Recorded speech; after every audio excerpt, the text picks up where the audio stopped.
President Rodrigo Duterte announces the Philippine government will no longer require the use of face shields in areas under alert levels 1 to 3. The COVID-19 Task Force, or IATF, says face shields are now voluntary in areas under alert levels 1 to 3, which includes Metro Manila, now under alert level 2. In areas under alert level 4, local governments and private establishments are given discretion to mandate its use. For November 17 to 30, the only areas under alert level 4 is Catanduanes. Neither the World Health Organization nor the U.S. Centers for Disease Control and Prevention recommend face shields. Meanwhile, the Department of Health says fully vaccinated health workers may now get booster shots against COVID-19 beginning Wednesday, November 17. The DOH recommends health workers and senior citizens vaccinated at least 6 months should receive a booster before the end of 2021. A court in La Union junks the drug charge against Julian Ongpin, son of Marcos Time Trade Secretary and business tycoon Bobby Ongpin.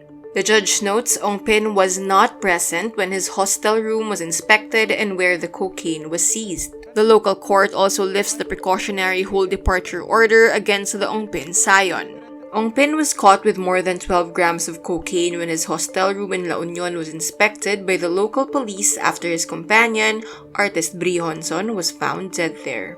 The La Union police did not arrest Ongpin even though being caught with illegal drugs is a valid ground for warrantless arrest. Instead, it dismissed the case because drug evidence was not properly preserved.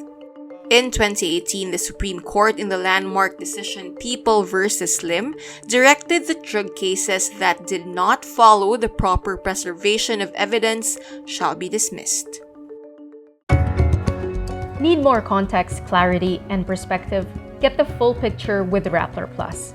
With exclusive content and events, you'll get an opportunity to discuss issues with reporters, experts, and featured guests, while helping Rappler continue its fearless journalism. Join now.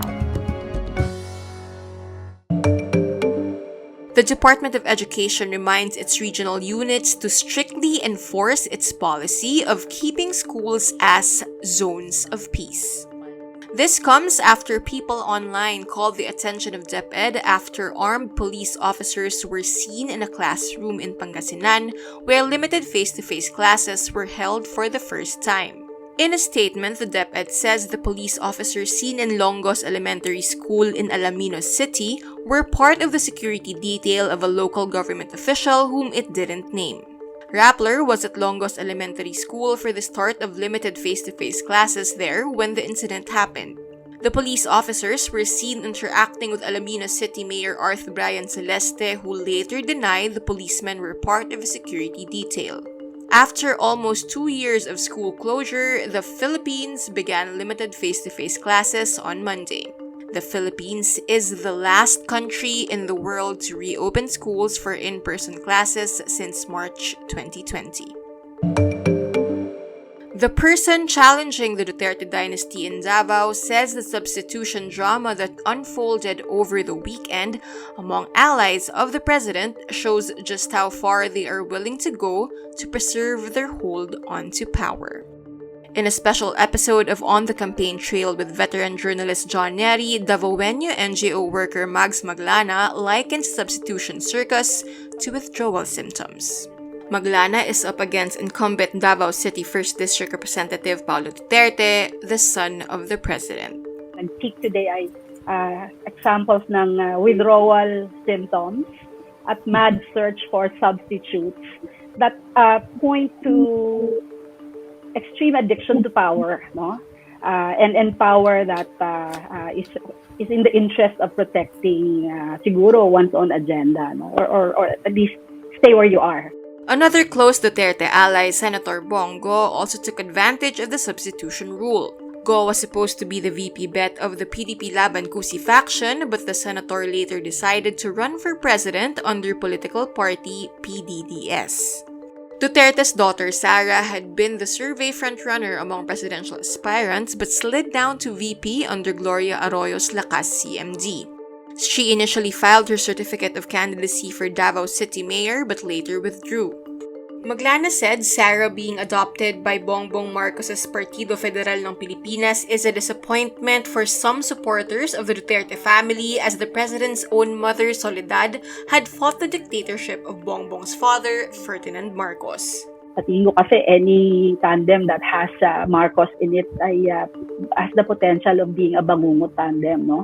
Lalo na pag meron pang Arroyo na dagdag. Duterte said he was retiring in 2022 but later considered running for VP. He filed for a Senate seat instead.